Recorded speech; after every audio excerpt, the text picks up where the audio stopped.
Assalamualaikum warahmatullahi wabarakatuh. Alhamdulillah, pada kesempatan ini bersama Pak Slamet Thohirin akan menyampaikan pelajaran pendidikan agama Islam dan budi pekerti khususnya kelas 7 dalam bab 3, yaitu bersuci sesuai syariat Islam. Di dalam bab 3 ini ada 3 poin yang akan kita pelajari, yaitu ketentuan bersuci, yang kedua tata cara bersuci, dan yang ketiga penerapan perilaku bersuci dan hikmahnya. Sebelum masuk ke materi, ada beberapa tujuan pembelajaran yang harus senantiasa kita ingat. Yang pertama, peserta didik mampu menunjukkan tata cara bersuci dari hadas kecil dan hadas besar berdasarkan syariat Islam.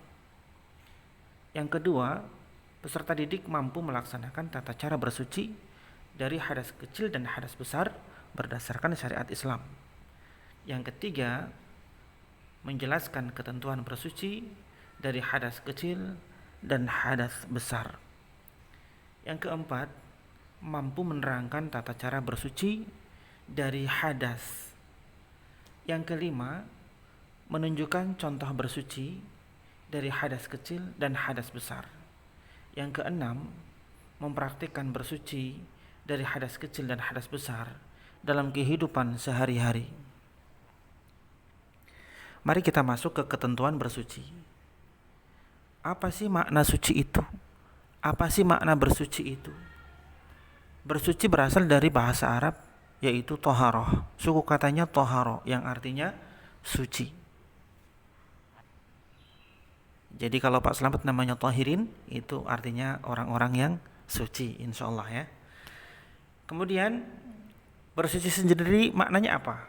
Bersuci sendiri maknanya bagaimana? Mampu membersihkan diri dari kotoran, najis maupun hadas. Jadi kita diusahakan dapat mampu bersuci dari hadas dan najis. Berkaitan dengan dalil bersuci, ini terdapat di dalam surah An-Nisa ayat 43. Kemudian nanti yang akan kita pelajari di dalam bersuci ini, kita akan belajar dua. Yang pertama, bersuci dari hadas. Yang kedua, bersuci dari najis. Hadas sendiri ada dua, ada hadas kecil dan hadas besar.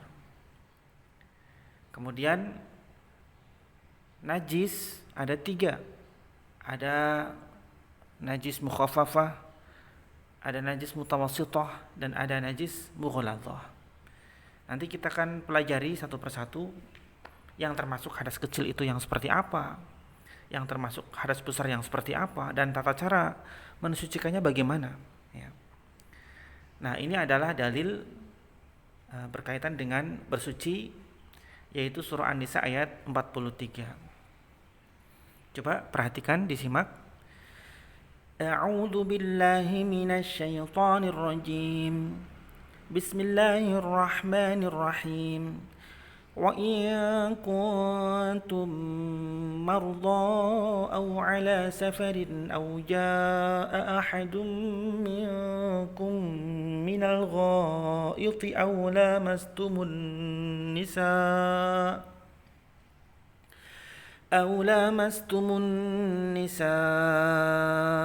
فلم تجدوا ماء فتيمموا صعيدا طيبا famsahu biwujuhikum wa aydikum. Dan jika kamu sakit atau sedang dalam musafir, atau datang dari tempat buang air, atau kamu menyentuh perempuan kemudian kamu tidak mendapatkan air, maka bertayamumlah kamu dengan tanah yang baik atau suci, sapulah mukamu dan tanganmu. Jadi ini adalah dalil tentang tayamum. Jika kita tidak menemukan air, maka boleh kita menggunakan tayamum dengan tanah yang suci. Kalau tayamum berarti cuma muka sama tangan saja ya, tidak usah berkumur. Ya, sekarang kita masuk ke hadas kecil dan hadas besar. Mungkin kita penasaran, apa hadas kecil itu contohnya? Dan hadas besar itu contohnya bagaimana, dan bagaimana cara mensucikannya. Yang pertama, contoh hadas kecil. Contoh hadas kecil itu adalah yang pertama keluar sesuatu dari kubul dan dubur. Kalau dubur mungkin sudah pada tahu ya, dubur itu bagian belakang ya. Kalau kubul itu bagian depan. Jadi kalau misalnya kencing ya, kalau ngentut ya dari dubur ya, atau BAB, ini termasuk hadas kecil. Jadi harus wudhu jika pengen suci dari hadas kecil. Tapi sebelumnya harus dibersihkan dulu karena itu termasuk najis. Najisnya dibersihkan dulu.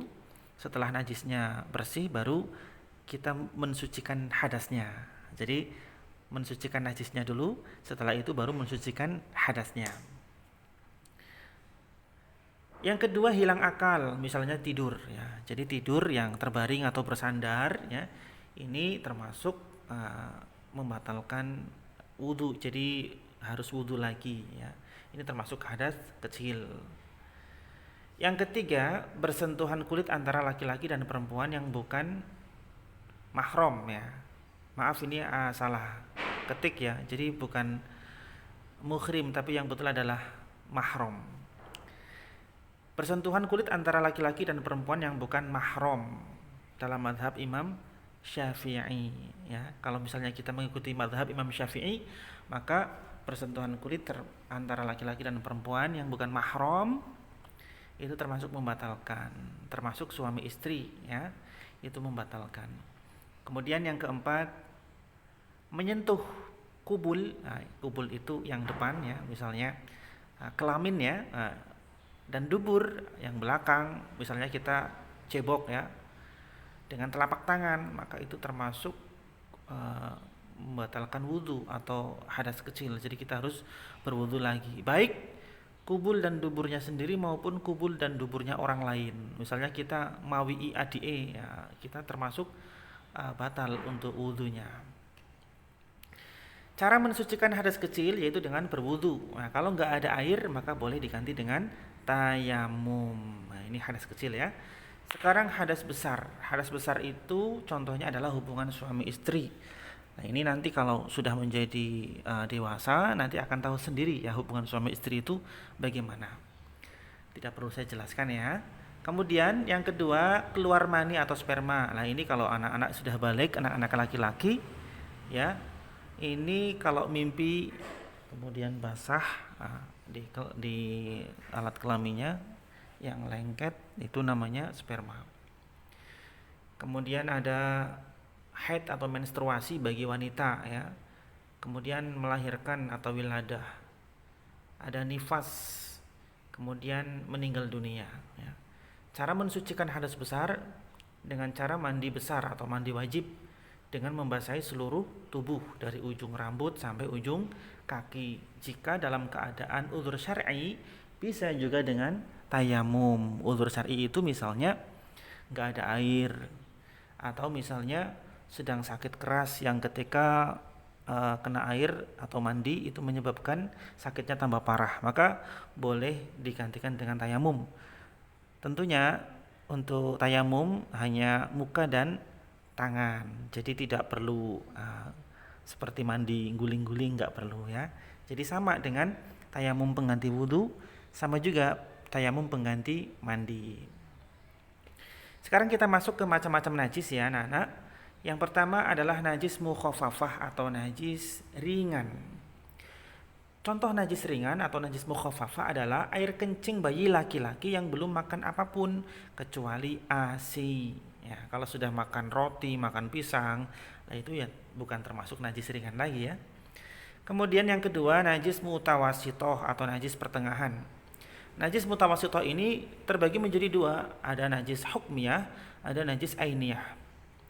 Najis hukmiyah itu diyakini adanya tetapi tidak nyata wujudnya atau zatnya. Misalnya tempat tersebut pernah dikencingi, setelah lama itu sudah tidak bau lagi karena sudah lama. Atau misalnya WC sudah lama tidak dipakai, itu kan berarti sudah nggak bau lagi. Tapi diyakini bahwa di situ adalah tempat tersebut adalah ada najisnya. Jadi kita meyakini di situ najis meskipun tidak ada zatnya, tidak ada baunya, tidak ada rasanya, tapi kita meyakininya bahwa di tempat itu adalah tempat kencing. Kemudian yang kedua najis ainiyah, yaitu najis yang tampak wujudnya, bau dan rasanya. Ini jelas. Kalau kita melihat ada bentuk kotoran, ya, ada bentuk air kencing, nah itu sudah jelas-jelas najis, namanya najis ainiyah. Nah, cara membersihkan najis ainiyah ini yaitu dengan dicuci sampai hilang bau, rasa, dan warnanya. Jadi betul-betul sampai suci. Yang pertama yang tadi najis mukhafafah belum saya jelaskan ya. Untuk cara mensucikannya yaitu dengan dicipratkan saja airnya, ya. Dicipratkan saja airnya ke tempat air kencing bayi laki-laki yang belum makan apapun kecuali ASI. Dicipratkan saja sudah mensucikannya. Kemudian najis mughaladzah, ini yang najis berat ya, yaitu najis yang bersumber dari anjing dan babi. Jadi kalau misalnya kita disentuh atau bersentuhan dengan anjing atau babi, bahkan misalnya dicilat anggota badan kita, maka cara mensucikannya yaitu dibasuh sebanyak 7 kali, dan salah satunya yaitu harus dicampur dengan tanah. Itu dalam syariatnya begitu. Jadi manut saja, tidak usah kenapa harus dengan tanah ya. Karena hadisnya mengatakan seperti itu. Dibasuh 7 kali, salah satunya dicampur dengan tanah. Ya, ini untuk penjelasannya ya, yang tadi sedikit sudah saya sampaikan. Bersuci dengan mandi wajib, yaitu merupakan bersuci dari hadas besar ya. Caranya bagaimana? Rukunnya mandi. Yang pertama niat mandi wajib. Niat itu tempatnya adalah di dalam hati ya. Kalau mau diucapkan nawaitul ghusla li raf'il hadatsil akbar lillahi ta'ala. Tapi kalau tidak usah diucapkan pun tidak apa-apa, yang penting sudah niat di dalam hati. Kemudian yang kedua, menghilangkan najis dari badan. Najisnya dihilangkan dulu, kalau misalnya di badan ada najis-najisnya dihilangkan terlebih dahulu. Baru setelah itu mengalirkan air ke seluruh anggota tubuh, dimulai dari ujung rambut hingga ujung kaki sampai basah semua ya anak-anak. Kemudian yang kedua, bersuci dengan wudu. Nah, ini tata cara wudu bagaimana? Yang pertama niat wudu ya. Pertama baca bismillah dulu, bismillahirrahmanirrahim. Dan niat tersebut berada di dalam hati kita masing-masing. Kalau mau diucapkan nawaitul wudu'a li raf'il hadatsil asghari lillahi ta'ala. Tapi kalau tidak diucapkan pun, kalau sudah diniatkan di dalam hati itu sudah sah ya. Kemudian yang kedua, membasuh muka ya, biar rata semuanya dari dahi hingga dagu ya anak-anak.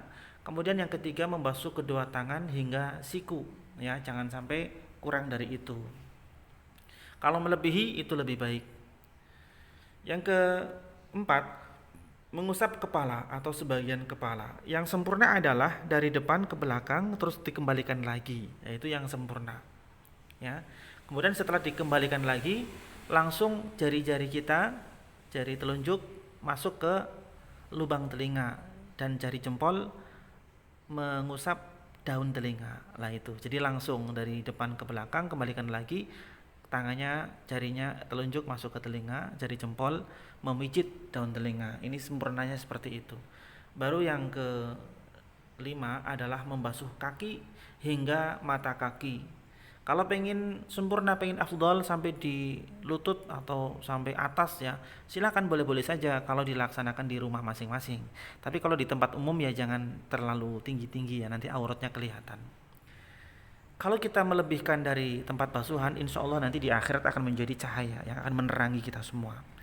Yang kelima atau yang keenam ya, yang keenam ini tertib ya, harus tertib, jangan sampai loncat-loncat, jangan sampai tidak urut, tapi harus urut.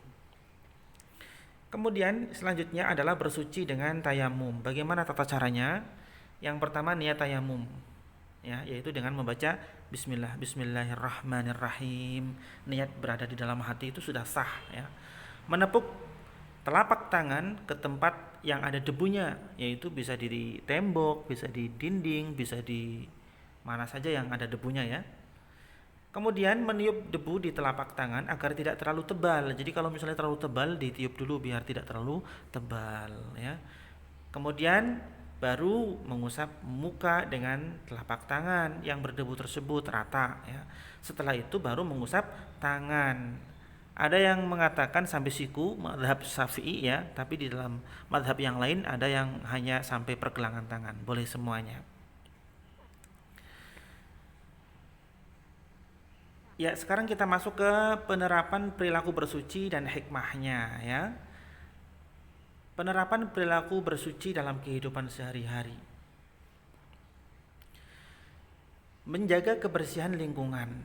Nah, dengan kita belajar tentang bersuci, ya, baik dari najis maupun dari hadas, maka diusahakan dalam kehidupan sehari-hari kita senantiasa menjaga kebersihan lingkungan, jangan sampai kotor. Kemudian menjaga kebersihan diri sendiri. Nah, ini utama sekali ya. Jangan sampai diri kita menjadi kotor. Kemudian menjaga kebersihan rumah. Ya, rumah yang kita tempati juga harus bersih. Dan yang terakhir menjaga kebersihan sekolah kita masing-masing. Harus bersih juga ya, jendelanya, lantainya dan lain-lain. Hikmah bersuci atau toharoh hikmahnya ya dalam kehidupan sehari-hari, hikmah yang bisa kita petik, yang bisa kita ambil. Yang pertama, mendorong diri semakin dekat dan taat kepada Allah Subhanahu wa taala. Yang kedua, membiasakan diri berperilaku hidup bersih dalam keseharian. Yang ketiga, menjauhkan beberapa penyakit. Karena dengan bersih, maka sarang-sarang penyakit akan hilang atau akan terbawa oleh yang kita sapu tersebut ya. Jadi kita sapu, kita bersihkan, maka sarang-sarang penyakit otomatis akan hilang dari tempat kita, baik di rumah maupun di sekolah. Selanjutnya yang keempat, menambah kekhusyuan dalam beribadah. Dengan bersih, dengan suci, maka ibadah semakin khusyuk ya. Kemudian menjaga kebersihan badan sehingga tidak terjadi badan kita gatal-gatal atau kena korengan dan seterusnya. Terhindar dari berbagai macam penyakit ya, karena penyakit itu berasal dari kotor atau kuman. Sedangkan kalau bersih, insya Allah kita akan terhindar dari kotoran atau kuman. Dan yang berikutnya yaitu yang ketujuh, dengan kita bersih-bersih, senantiasa menjaga kebersihan, ini merupakan sarana mendekatkan diri kepada Allah Subhanahu wa taala. Maka diusahakan kita senantiasa dalam keadaan suci. Meskipun kita tidak mau sholat, maka kita selalu menjaga wudhu. Insya Allah dengan senantiasa menjaga wudhu, kita akan dilindungi oleh Allah dari kemaksiatan, sehingga kita akan senantiasa dekat dengan Allah Subhanahu wa taala. Dan selanjutnya adalah menjaga kesehatan. Insya Allah orang yang rajin wudhu ya, insya Allah orang yang rajin bersih-bersih, insya Allah akan senantiasa sehat ya. Kemudian yang berikutnya, menyempurnakan iman. Dengan kita rajin berwudu ya, dengan kita rajin bersih-bersih, maka iman kita akan semakin sempurna ya. Anak-anak yang dirahmati Allah Subhanahu wa taala, demikian yang bisa saya sampaikan untuk bab 3 ini, mudah-mudahan bisa dipahami ya. Untuk selanjutnya kalian untuk lebih jelasnya lagi bisa baca buku paket ya yang telah dipinjamkan dari perpustakaan sekolah. Demikian dari Pak Slamet Tahirin. Terima kasih atas segala perhatian. Mohon maaf apabila ada kekurangan. Wassalamualaikum warahmatullahi wabarakatuh.